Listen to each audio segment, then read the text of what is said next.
Bismillahirrahmanirrahim. Assalamualaikum warahmatullahi wabarakatuh. Alhamdulillahirrabbilalamin. Allahumma salli ala Sayyidina Muhammadin wa ala alihi wa sahbihi wa salim azmain. Alhamdulillah, kami dari Yayasan Rubatul Khairat Kota Ternate di bawah pimpinan Al-Habib Abdurrahman bin Kamil As-Sagaf. Sementara ini kami lagi membangun gedung pondok pesantren Rubatul Khairat Madrasah Al-Ulya yang sementara dibangun, ya. Gedung lantai 3. Kami sangat membutuhkan dana infak dan sedekah dari jamaah bapak-bapak dan ibu-ibu. Bagi yang mau berinfak untuk melanjutkan pembangunan gedung pondok pesantren, bisa ditransfer di rekening Bank Syariah Indonesia atas nama Yayasan Rubatul Khairat. Nomor rekening 723563956. Terima kasih.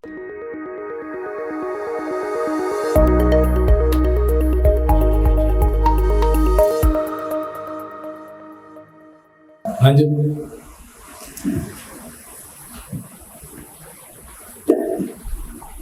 فوائد تتعلق بأسباب النزول.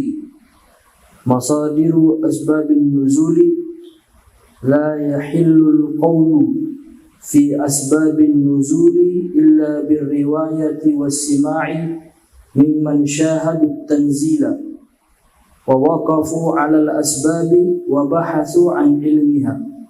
قال محمد بن سيرين: سألت عبيدة عن آية من القرآن فقال اتق الله وقل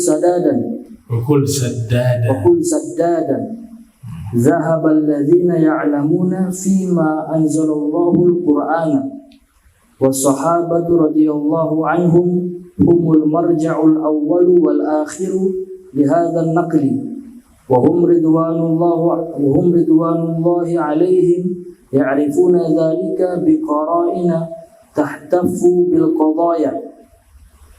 قلت: ويدركون ذلك أيضا بملازمة النبي صلى الله عليه وسلم ومعرفة أحواله وتتبع ما ينزل عليهم من الآيات الكريمات وشهودهم ذلك بأنفسهم. ما معنى قول الصحابة هذه الآية نزلت في كذا؟ هل يجري مجرى المسند؟ وهل يفيد سبب نزولها؟ اختلف العلماء في قول الصحابي نزلت هذه الآية في كذا. هل يجري مجرى المسند كما لو ذكر السبب الذي أنزلت لأجله، أو يجري مجرى التفسير الذي ليس بمسند؟ فالبخاري يدخله في المسند وغيره لا يدخله فيه، وأكثر المساند على هذا الاصطلاح كمسند أحمد وغيره، بخلاف ما إذا ذكر سببا نزلت عقبه فإنهم كلهم يدخلون مثل هذا في المسند. وعن المسألة الثانية وهي هل يفيد سببا لنزول الآية؟ قال الزركشي في البرهان: قد عرف من عادة الصحابة والتابعين أن أحدهم إذا قال نزلت هذه الآية في كذا فإنه يريد بذلك أن هذه الآية تتضمن هذا الحكم، لا أن هذا كان سبب في نزولها، فهو من جنس الاستدلال على الحكم بالآية لا من جنس النقل لما وقع. Nah, fawaid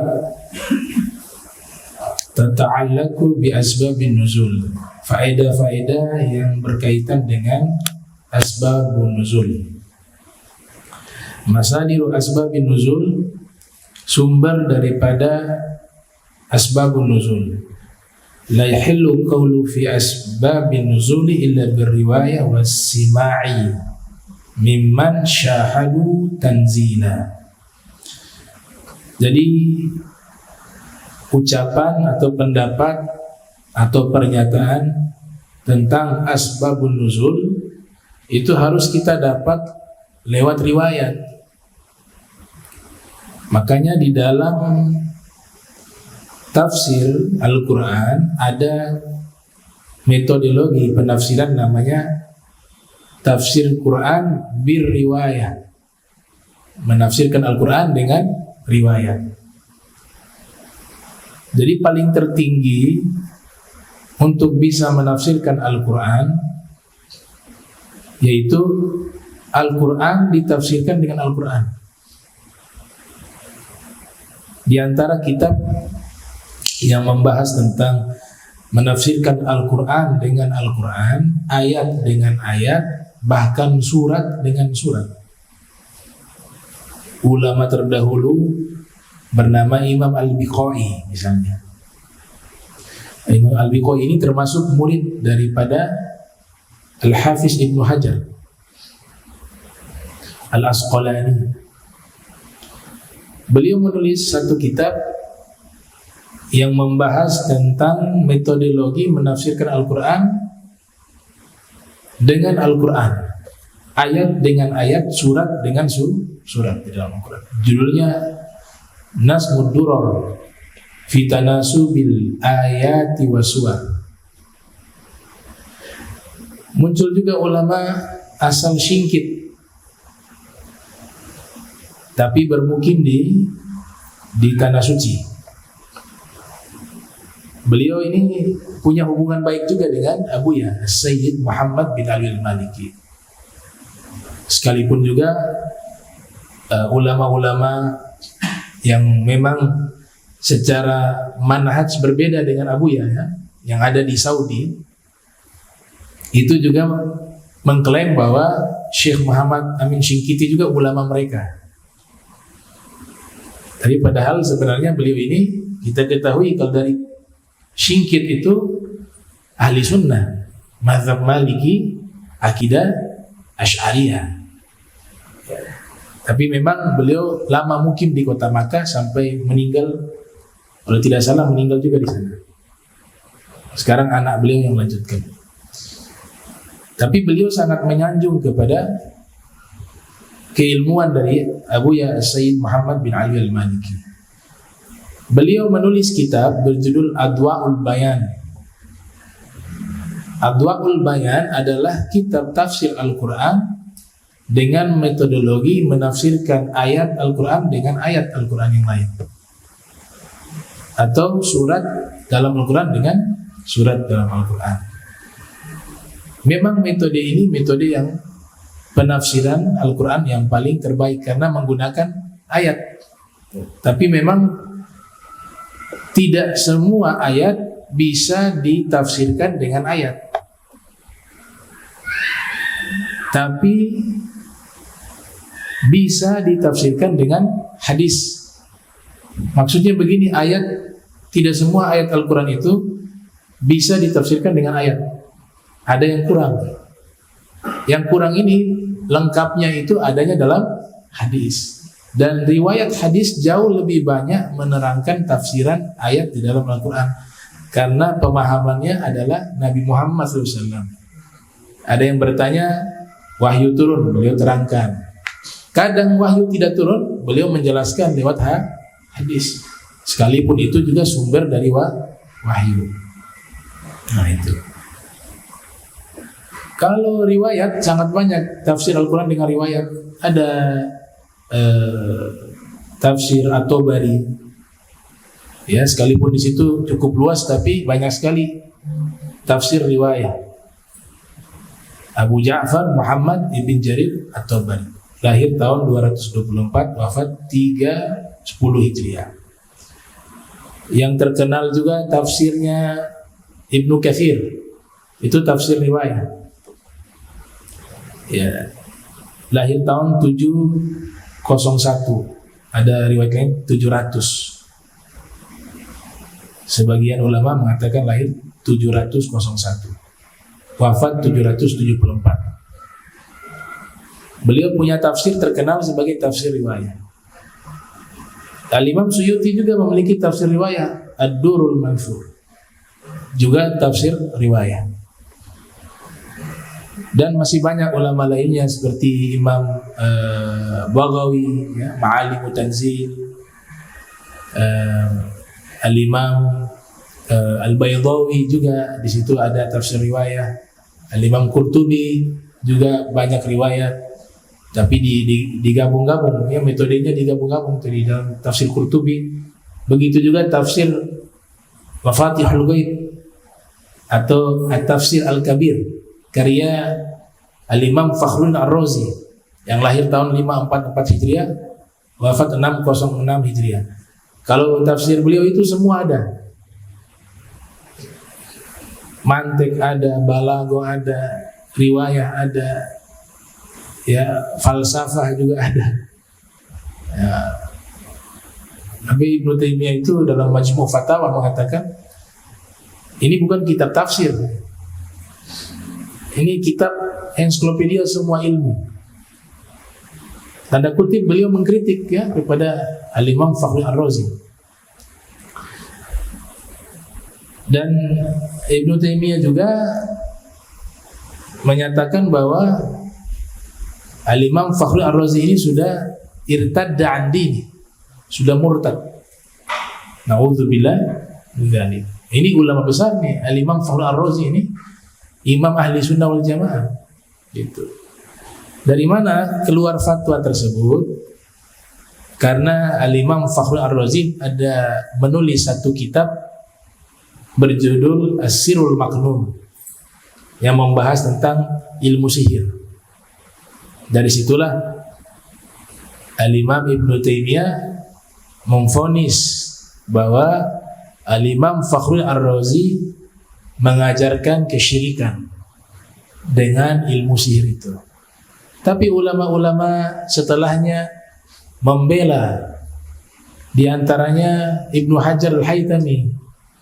Beliau mengatakan bahwa Ibnu Taimiyah terburu-buru memvonis kepada Al-Imam Fakhrul Ar-Razi.